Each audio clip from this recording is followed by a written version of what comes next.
प्रश्न क्रमांक 2. प्रश्न क्रमांक 31,832. अध्यक्ष महोदय छापलं.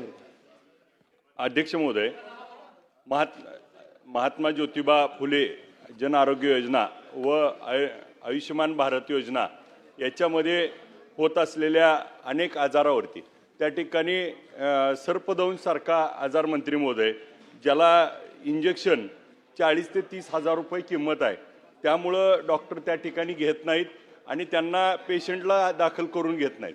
नंतर आत्महत्या ज्याची केलेली केस आहे त्याला देखील ह्या योजनेमध्ये समाविष्ट मंत्री महोदय होत नाही. मग अनेक त्या ठिकाणी अडचणी येतात. मग अपेंडिक्स सारखे नेत्र सर्जन किंवा छोट्या छोट्या शस्त्रक्रिया देखील आपल्या इथं करायच्या असतील तर OPD वरती त्या ठिकाणी प्रतीक्षा आहे आणि मग आपल्याला त्यामध्ये वेळ लागतो. आणि दुसऱ्या बाजूला आपण जे फक्त सरकारी रुग्णालयातच ह्या योजना चालत आहेत, मग खाजगी रुग्णालयात ह्या योजना चालल्या तर चांगल्या हॉस्पिटलमध्ये देखील याची सोय होईल. परंतु सोलापूरचा एक उदाहरणार्थ सांगतो. सोलापूरचे समन्वय म्हणून नागराज गुजरे म्हणून आहेत, तर ते हॉस्पिटलवाल्याकडनं 10 ते 15 हजार रुपये घेतल्याशिवाय त्या ठिकाणी त्यांना तुमची योजना चालवायची आहे तर एवढे पैसे दिल्याशिवाय त्या ठिकाणी हप्ता मागतात.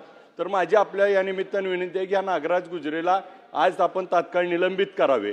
आणि असे जे काही प्रकार होत आहेत ह्याच्यामुळं जे खाजगी हॉस्पिटलवाले आहेत ते आपली योजना घ्यायला तयार नाहीत आणि मग प्रत्येक ठिकाणी मग काहीतरी क्युरी काढतो, नोटीस करतो आणि मग अशा माध्यमातून गोरगरीब रुग्णांना ह्याचा उपयोग होत नाही. आणि मग अनेक त्या ठिकाणी दवाखान्यात गेल्यानंतर रुग्णांना त्या ठिकाणी बेड नाहीत म्हणून हॉस्पिटल सांगतात का तर वरची लोक आपली समन्वय आहेत ही त्या ठिकाणी हप्तेखोरी करतायत.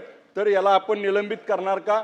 आणि जे आपण आता उत्तरामध्ये सांगितलंय की 2339 आजारावरती त्या ठिकाणी उपचार होतो, पण प्रत्यक्षात मात्र तेवढ्या प्रमाणात तिथं उपचार मिळत नाही. काही ठराविकच गोष्टीला उपचार होतो आणि बाकीच्या गोष्टीला रेफर केलं जातं, कारण आपल्याकडे ICUची सोय नाही, आपल्याकडे व्हेंटिलेटर नसतात. चला थोडक्यात विचारा. याच्यामध्ये आपण या अधिकाऱ्याला या समन्वयाला सस्पेंड करणार का? आणि सर्पदंश आणि आत्महत्या याच्यासाठी सर्पदंशसाठी पॅकेज वाढवणार का आणि आत्महत्याला यामध्ये समाविष्ट करणार का? अध्यक्ष महोदय, सन्मान्य सदस्य अभिजित पाटील साहेबांनी महात्मा फुले आरोग्यदायी योजनेच्या एकूण कामकाजामध्ये विशेषतः सोलापूर जिल्ह्यातल्या डिस्ट्रिक्ट कोऑर्डिनेटरच्या संदर्भात तक्रार केली आहे. मला असं वाटतं की या संदर्भात महात्मा फुले आरोग्यदायी योजना ही लोकांना एकही रुपये न देता सगळे मोफत उपचार देण्याची जबाबदारी असणारी राज्याची महत्त्वाकांक्षी योजना आहे. अशा योजनेमध्ये जो कोण चुकीचं काम करत असेल त्याच्यावरती तात्काळ कारवाई आम्ही करू. आजच्या आपल्या सूचनेप्रमाणे 1 आठवड्याभरामध्ये याची चौकशी करून तात्काळ आम्ही त्याचा चार्ज काढून घेऊ आम्ही आणि चौकशी बघून त्याच्यावरती कारवाई करू. ठीक आहे.